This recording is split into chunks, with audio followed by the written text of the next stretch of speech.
इन शब्दों से आप कैसे हिंदी को लिखें और इसको कैसे पढ़ा जाता है, कैसे उच्चारण किया जाता है, उसके बारे में हम लोग जानते हैं। हेलो बच्चों, नमस्ते। आप सभी को स्वागत है हमारे YouTube चैनल पे। आज हम लोग हिंदी पढ़ना सीखेंगे और उसको लिखना भी सीखेंगे। हिंदी पढ़ने के लिए सबसे पहले आपको कुछ बेसिक कॉन्सेप्ट की आवश्यकता है, जैसे कुछ बेसिक अक्षरों की आपको जानकारी होनी चाहिए, तब आप हिंदी पढ़ भी सकते हैं और उसे लिख भी सकते हैं। तो चलिए हम चलते हैं अपने स्लाइड पे और हम लोग देखते हैं कि हमें हिंदी पढ़ने के लिए कौन कौन अक्षर की आवश्यकता होती है। तो हम उन अक्षरों को आपको पढ़ने के लिए और साथ ही साथ उसको लिखने के लिए, और आज हम हिंदी शब्द बनाने के लिए भी सिखाएंगे कि हिंदी शब्द कैसे बनाया जाता है और उनको कैसे पढ़ा भी जाता है। तो बच्चों, आप लोग जब भी हमारे क्लास को देखिए तो आप लोग कलम और कॉपी साथ में लेके बैठिए, ताकि आप उन चीज को रिवाइज कर सके। और जब हम पढ़ेंगे तो मेरे साथ आप उच्चारण भी करिएगा और अपने कॉपी में नोट भी करते जाइएगा, ताकि आप हिंदी को आसानी से पढ़ सके। चलिए चलते हैं हम लोग स्लाइड। देखो बच्चों, आज हम लोग हिंदी पढ़ने के लिए सबसे पहले हिंदी वर्णमाला को आपको आना चाहिए।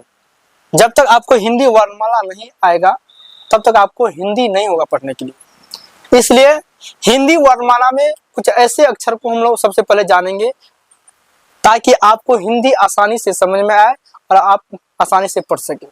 जैसे हम जानते हैं कि हिंदी वर्णमाला में टोटल 52 अक्षर होते हैं। अगर 52 अक्षर की जानकारी आपको हो गया तो आप आसानी से, चाहे क्लास 8, क्लास 7, क्लास 3 या किसी भी क्लास का हिंदी बुक हो, आप उसको आसानी से पढ़ सकते हैं। अगर ये 52 अक्षर को आप पहचान लेते हैं और उनको लिखना भी सीख लेते हैं, उनको उच्चारण करना भी सीख जाते हैं, तो आपको पढ़ने में कोई दिक्कत नहीं हो सकती है। तो चलिए हम लोग स्टार्ट करते हैं। सबसे पहले हिंदी वर्णमाला में स्वर होता है। स्वर को हम लोग बोलते हैं साउंड। क्या बोलते हैं अंग्रेजी में इसको? साउंड होता है। तो हिंदी वर्णमाला में जो टोटल साउंड जो होता है वह 11 स्वर माना जाता है, यानी 11 का स्वर है, जिसमें पहला अ होता है, दूसरा आ होता है, तीसरा हर्षई होता है, चौथा दुर्गई होता है, पांचवा हर्षऊ होता है, छठा दुर्गऊ होता है और सातवां री होता है। आप कई व्यक्ति इसको ऐसे भी पढ़ते हैं, अ आ छोटी ई बड़ी ई छोटू ऊ बरू ऊ और री। आप इसको ऐसे भी पढ़ सकते हैं, या आप इसको ऐसे भी पढ़ सकते हैं, अ आ हर्षई दुर्गई हर्षऊ दुर्गऊ और री। ये जो हम लिखे हैं ये क्या है? स्वर है। और भी कुछ स्वर होते हैं, इनके अलावा और भी कुछ स्वर होते हैं, और इसके नीचे में हम कुछ इसकी मात्राएं भी है, क्योंकि आपको जब तक हिंदी में स्वर और उनकी मात्राएं जब तक नहीं होगा तब तक आपको हिंदी पढ़ने में दिक्कत होगा। इसलिए आपको स्वर के कौन से उनकी मात्राएं कैसे लिखी जाती है, तो उन मात्राओं को आपको पहचानने के लिए होनी चाहिए। तो चलिए इसके नीचे में हम कुछ मात्रा भी लिख देते हैं, तो आपको आसानी में समझ में आए और उसको आसानी से आप पहचान सके। देखिए, आ का कोई मात्रा नहीं होती है तो आ डैश है, इसका कोई मात्रा नहीं होती है अ का। और आ का जो मात्रा होता है एक लकीर की तरह होता है, सिंगल। ऐसे जब भी इस तरह की मात्रा आप देखें तो समझ जाइए आ का मात्रा लगा है। जैसे अगर हम र लिखे, र के आगे में ये मात्रा लगा देते हैं तो इसको पढ़ेंगे रा, यानी आ की मात्रा उच्चारण में आ रहा है, रा आ, ठीक ना। जब पीछे से घुमाएंगे, पीछे से, तो ये हर्षई की मात्रा, यानी छोटी ई की मात्रा ये हुआ। यानी पीछे से किसी भी शब्द के अगर पीछे में ये अक्षर दिखाई पड़े, ये आपको मात्रा दिखाई पड़े, तो आप आसानी से समझेंगे ये छोटी ई की मात्रा है। जैसे देखिए, जैसे हम माँ लिखे, माँ के पीछे में अगर यह मात्रा अगर लगा देते हैं तो इसको पढ़ेंगे मी, माँ हर्षी का मी। इसको क्या पढ़ेंगे? माँ हर्षी का मी। आपको समझ में आ रही है? अगर समझ में आ रही है तो हमारे YouTube चैनल को आप सब्सक्राइब और बेल आइकन को प्रेस कर दीजिए। और आपको अगर वीडियो अच्छी लगी तो अपने दोस्तों को भी शेयर कर दीजिएगा। चलिए आगे देखते हैं। ये किसको क्या पढ़ते हैं? बड़ी ई, क्या पढ़ते इसको? बरी ई, या इसको पढ़ते हैं दीर्घई, यानी हर्षई दीर्घई। दीर्घई की मात्रा जब भी आपको नजर आए तो आगे से, जैसे ये पीछे से लगा था तो ये आगे से हमेशा किसी भी शब्द के रहता है। जब किसी भी शब्द के आगे में रहेगा तो आपको समझ में आ जाना चाहिए कि ये बड़ी ई की मात्रा है। जैसे जैसे म है तो इसी म में अगर हम ऐसे म में इस मात्रा को अगर लगाते हैं तो इसको पढ़ेंगे मी, है ना। म दीर्घी का मी, इसको पढ़ेंगे म हर्षी का मी। उच्चारण तो एक ही तरह, बस इसका उच्चारण करना के तरीका अलग है। क्योंकि बहुत सारे ऐसे बच्चे को हम देखे हैं कि हिंदी तो पढ़ लेते हैं, उसको बच्चे उसका उच्चारण सही से नहीं कर पाते हैं। इसलिए हमने सोचा कि बच्चों के लिए एक ऐसा वीडियो बनाए ताकि हर एक बच्चा को समझ में आए और आसानी से वो हिंदी को उच्चारण करना सीख सके और उसको पढ़ना भी पढ़ भी सके। चलिए, हर्षों की मात्रा कैसे होता है? तो हर्षों की मात्रा नीचे से ऐसे नीचे से मोड़ देना है, तो ये हर्षों की मात्रा है। आपको जब भी किसी शब्द के नीचे में, जैसे हम क लिखे तो क के नीचे में अगर ऐसी मात्रा दिखाई पड़े तो आपको समझ में आ जाना चाहिए छोटी उ की मात्रा है, यानी हर्षों की मात्रा है। जैसे और भी किसी शब्द क्या लगा सकते हैं, जैसे हम प लिखे तो प के नीचे में ऐसे, तो प हर्षु का पु, क हर्षु का कु, ऐसे आप उच्चारण कर सकते हैं। इसलिए हम कहते हैं कि आपको हिंदी पढ़ने के लिए और हिंदी लिखने के लिए आपको सबसे पहले स्वर और उनकी मात्राएं आपको होना चाहिए, तब आप हिंदी सीख सकते हैं। चलिए, ये दुर्गऊ है, यानी हर्षऊ दुर्गऊ। दुर्गऊ जब भी लिखना है तो जैसे ये लिखे इसी को उल्टा के पलटा देना है ऐसे, ठीक है। इसको पढ़ेंगे दुर्गऊ। अगर यह किसी शब्द के नीचे में लगा हो तो इसको दुर्गऊ की मात्रा पढ़ेंगे। जैसे हम लिखे म में ये लगाते म दुर्गु का मुंह, म इसको कैसे पढ़ेंगे? म दुर्गु का मुंह। जैसे इसको पढ़ते म दुर्गी का मी, म हर्षी का मी, क हर्षु का कु, तो हर्षु का पु, रो आ का रा, ऐसे पढ़ना है आपको, ठीक है। इसलिए हम कहते हैं, है ना, कि आप जरूर इसको ध्यान से याद कर लीजिएगा और इनकी मात्रा को भी ध्यान में अवश्य रखिएगा। आप हिंदी पढ़ने में आपको कोई दिक्कत नहीं हो सकती है। मैं गारंटी लेती हूँ आपको 10 से 15 दिन में आपको पूर्ण रूप से हिंदी पढ़ना आ जाएगा। क्योंकि इसके बाद मैं जो अगली क्लास बनाऊंगा उसमें आपको यरल ब और कखारा की जानकारी दूंगा, जिसके सहायता से आप आसानी से हिंदी को पढ़ सकते हैं। इस क्लास में हम लोग सिर्फ अ से लेकर के प फ तक के बारे में जानेंगे। चलिए, ये री है तो री की मात्रा ऐसे लिखा जाता है। जैसे किसी शब्द के नीचे में लगाना, जैसे म है तो म में ऐसे लगा, इसके ऊपर म री का मिरी, म री का मिरी। जैसे प है तो प में प री का प्री, प री का प्री। तो ये हो गया अ आ से लेकर के री तक कैसे हम उनको लिखेंगे, साथ ही साथ उनके नीचे में जो मात्रा है उनको मात्रा को कैसे याद रखें, उसको कैसे उच्चारण करें, आप ध्यान में रखिएगा। चलिए, तो बिना स्वर की सहायता से मात्रा को पढ़ते हैं। कैसे पढ़ेंगे? आ हर्षई दीर्घई हर्षऊ दीर्घऊ री, या ऐसे पढ़ सकते हैं आ छोटी की मात्रा, बड़ी की मात्रा, छोटी उ की मात्रा, बड़ी उ की मात्रा और छोटी रे की मात्रा। आप ऐसे भी उच्चारण कर सकते हैं। अगर आपको ये याद हो गया तो आपको हिंदी पढ़ने में कहीं भी दिक्कत नहीं हो सकती है। चलिए, हम लोग आगे अगला स्वर की तरफ चलते हैं। इसके बाद जो अगला स्वर होता है वो होता है ए। क्या होता है? ए। क्या होता है? ए। क्या होता है? अगला स्वर ए होता है। दूसरा जो होता है, दूसरा क्या होता है? ए का निर्माण कैसे हुआ? तो ए के निर्माण अ और प्लस अ में अगर हम हर्षई जोड़ देते हैं, अ प्लस हर्षई मिलके बनता है ए। अ प्लस हर्षई मिलके बनता है ए। इसका मतलब ये जो स्वर है ये क्या है? तुम्हारा दीर्घ स्वर है। तो चलिए, इसके बाद दूसरा स्वर होता है ऐ, तीसरा होता है ओ, चौथा होता है औ और पांचवा जो होता है और छठा, इनको स्वर में गिनती नहीं किया जाता है। इसको अयोगवा कहा गया है। मतलब अनुस्वर और अविसर्ग को स्वर नहीं माना गया है, ये अयोगवा है। अयोगवा इसलिए है कि ना तो इसको स्वर में गिनती किया जाता है, ना ही इसको व्यंजन में गिनती किया जाता है, इसलिए हम इसको अयोगवा बोलते हैं। यानी यह जब यह किसी शब्द के साथ लगेगा तो ये साथ साथ चलने का काम करता है, इसलिए इसको अयोगवा स्वर कहा जाता है। तो टोटल स्वर की संख्या कितना हो गया, हम लोग गिन लेते हैं।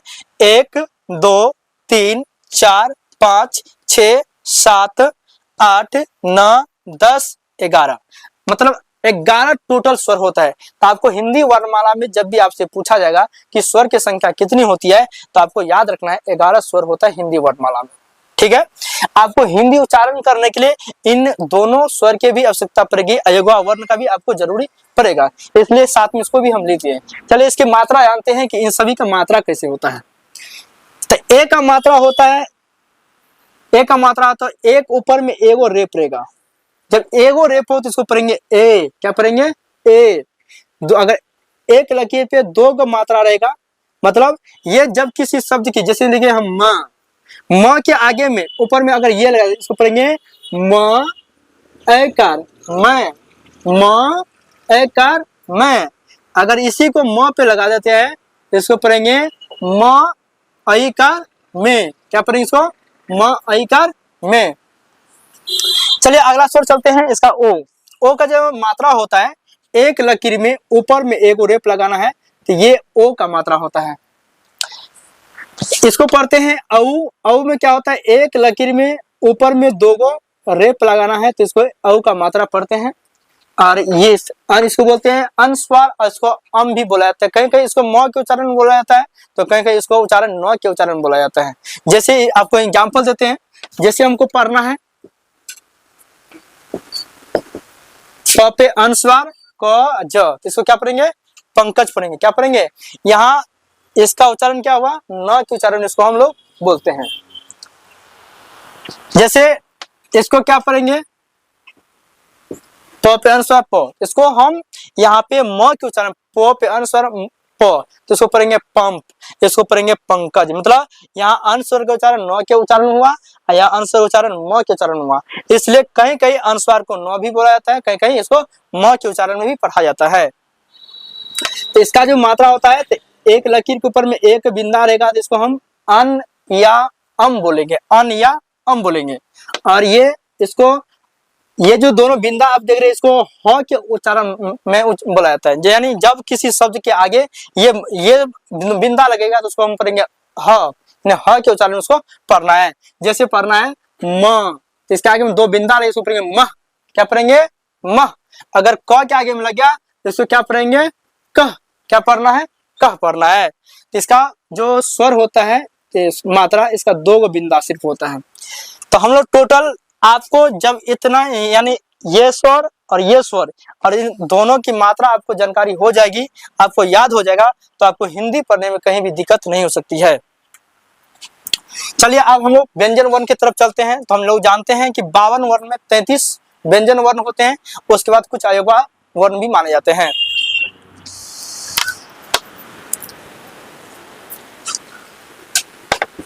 तो हिंदी वर्णमाला में टोटल व्यंजन कितना होता है, 33 होता है। कितना होता है, 33 व्यंजन होते हैं। जैसे स्वर इसमें कितना होता था, 11 स्वर होता है। तो आपको याद रखना है हिंदी वर्णमाला में टोटल 11 स्वर होता है। अ से लेकर के औ तक स्वर माने जाते हैं, और व्यंजन जो होता है वह क से लेकर के ज्ञ तक, यानी क से लेकर के ज्ञ तक टोटल व्यंजन माना जाता है। चलिए हम लोग लिखते हैं व्यंजन को, हम लिख भी रहे हैं, साथ साथ में उसको उच्चारण भी कर रहे हैं। तो आप लोग उच्चारण भी करना आना चाहिए कि हम लोग कैसे हिंदी को पढ़े और साथ में उसको कैसे लिखें। जैसे पहला व्यंजन है क ख क, है ना। पहला व्यंजन आता है क वर्ग। क्या आता है पहला व्यंजन, क वर्ग। कौन आता है, तो क वर्ग में क्या सब आएगा, तो क वर्ग में आ गया क, क्या पढ़ेंगे क, दूसरा पढ़ेंगे ख, तीसरा पढ़ेंगे ग, चौथा पढ़ेंगे घ, पांचवा पढ़ेंगे अंग। क्या पढ़ेंगे अंग। मतलब ये क वर्ग में 5 वर्ण आते हैं, है ना। तो क ख ग घ अंग। अगला जो व्यंजन है दूसरा जो है वो है च वर्ग। कौन है, च वर्ग। तो च वर्ग में भी 5 अक्षर आते हैं। तो च, छ, ज, झ य, इसको क्या पढ़ना है? च छ ज झ य। आप लोग ध्यान में रखना है कि व्यंजन वर्ण का कोई मात्रा नहीं होता है, सिर्फ स्वर का मात्रा होता है, व्यंजन का कोई मात्रा नहीं होता है। यानी स्वर के सहायता से ही व्यंजन वर्ण का निर्माण हुआ है, व्यंजन वर्ण का उच्चारण होता है। ठीक है ना। तीसरा जो है ट वर्ग, क्या है? ट वर्ग। ट वर्ग में क्या सब आता है? आता है ट, आता है उसके बाद ठ, उसके बाद आता है ड, उसके बाद आता है ढ, उसके बाद आता है न। इसको न भी कहा जाता है, इसको मूर्धन्य न भी कहा जाता है। उसके बाद त वर्ग, उसके बाद क्या आता है? त वर्ग। त वर्ग में क्या होता है?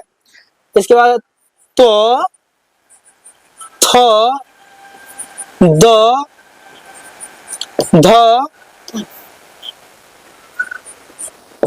और न। इस दोनों को न बोला जाता है। कहीं कहीं बच्चे सब इसको याद रखते हैं, इसको मूर्धन्य न बोलते हैं, इसको दंत न बोलते हैं। इसको मूर्धन्य न क्यों बोलते हैं? क्योंकि इसका उच्चारण मूर्धा से होता है।